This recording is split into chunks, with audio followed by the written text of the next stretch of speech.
divide 99 by 5 in a long division method. So 5 times 1 is 5.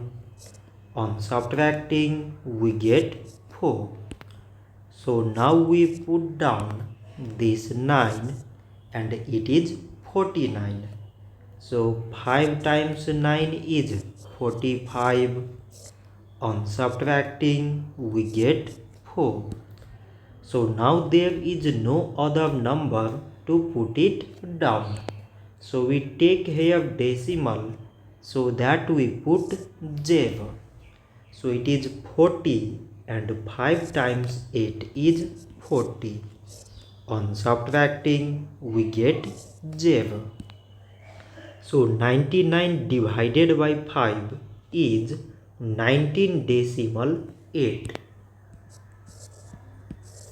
So this much for today and thanks for watching.